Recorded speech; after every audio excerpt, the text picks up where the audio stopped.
This exercise is called, is posted on the blog. It's called Exquisite Corpse Homework for Tuesday, March 3rd. Do this. This is for people who haven't done this exercise.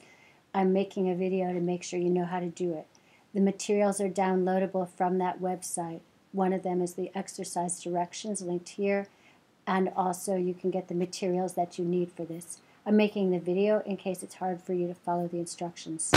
Our final result is going to look like this image of the two hands overlapped against each other with the same color wash over them. The second exercise will be in a second tutorial. That one is called Exquisite Corpse. I'm going to hide the browser and we'll start doing this exercise. So opening up Adobe Photoshop, you'll have downloaded the materials that I just mentioned, and I'm going to open them now. We're looking for two files. They're called Hand 1 and Hand 2. I'm opening them now in Photoshop. And there's Hand 2 and Hand 1. And I'm going to make a new document and bring them into that new document by going New or Command N. And I want the document to be this size, 12 inches by 10 inches with a resolution of 72 pixels per inch. The name should be double exposure and your name.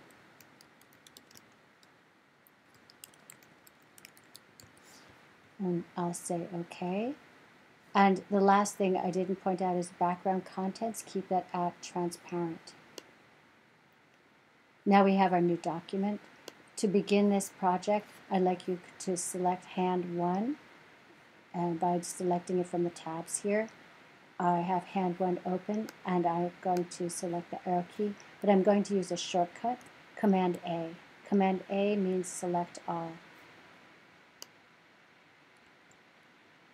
I can also go under the Select menu and go Select All from here. Command A.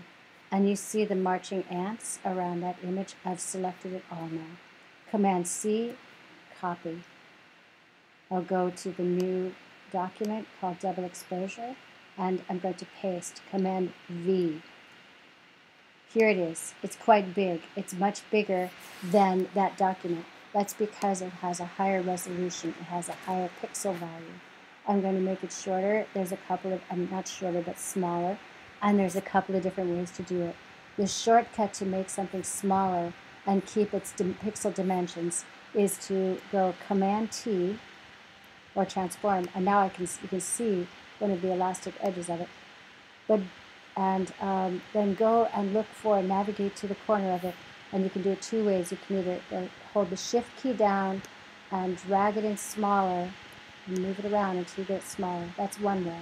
You can see the wireframe showing how much bigger it is than the canvas. It's called the canvas where we're working. The other way of doing it is to also start by selecting Command T on the keyboard, and then looking at the up on top. There's dimensions showing width, the horizontal scale, and height, the vertical scale. I'm going to push the button that will hold those two together so they keep the same aspect ratio. And now I can just simply scroll in the W space and make it smaller. I'm just going to make it small enough to fit in that window. And I'm going to push it around and make it centered. Double click on it to hold it in place. Now we're going to open up that's Hand 01, so we're done with that. I'm going to make it, deselect it. And now we'll go to Hand 02, which is now open. And we'll do the same thing, the same kind of process. Command A, select all. Command C for copy, and then select double exposure, and Command V for paste. And now we have the two hands here. Move them around so that all of the fingers are on the canvas. Come and look here to the right. You can look at your Layers menu, and if your Layers menu isn't obvious, go to Window, Workspace, Essentials, and make sure that's selected. Here's our top layer, hand 2. Here's our bottom layer, hand 1. These are little eyeballs that reveal and conceal the layers.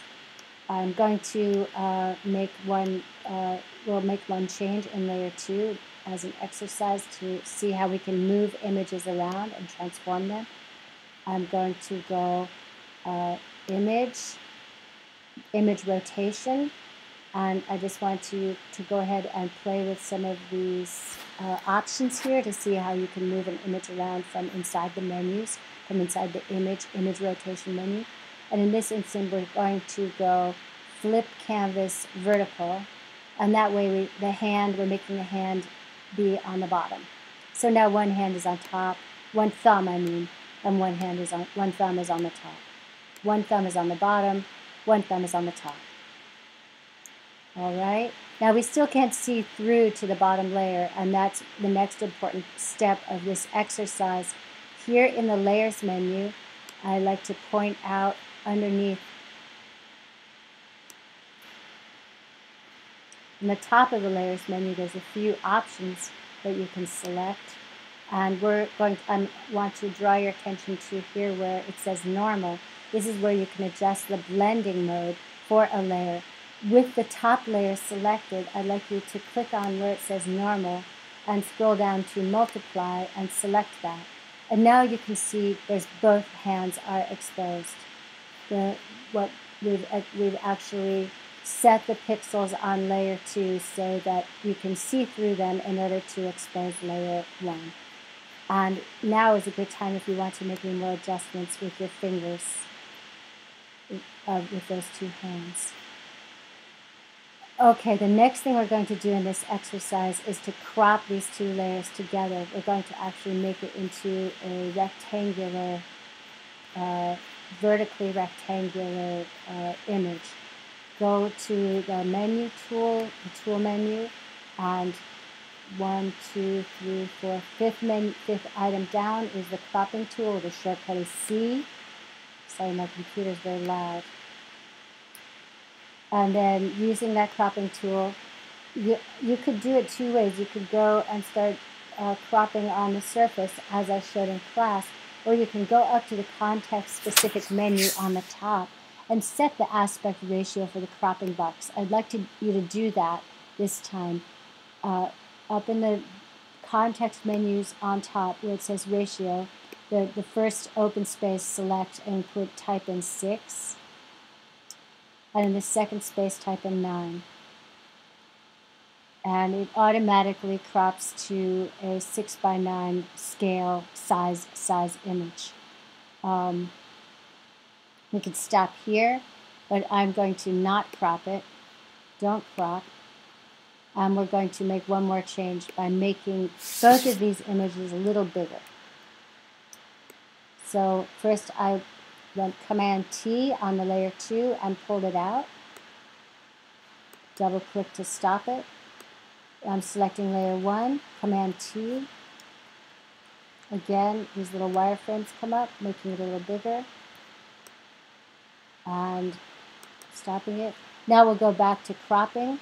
Select the cropping tool. It saves the numbers up there, so it's already adjusted in a 6:9 format. Now you can double click on the middle and crop it. Now we have a totally different image. The last part of this exercise will be to add a color to the top of the image so that it doesn't look like a natural skin-colored pink color, but instead has a blue cast to it. With layer 2 selected on top, I'd like you to go to the bottom of the layer menu. I'll pull this in to show you. And I'd like you to select the little button there. It has a, looks like a little cookie. It's half black and half white. It says create new fill or adjustment layer. Select that, please. And scroll down till you get to hue and saturation. And now you'll have a little dialog box in this that's also called the properties menu. I just expanded it and put it into the main part of the menu. Down here at the bottom of that properties box, select colorize, and then scroll around on the top. Hue means color.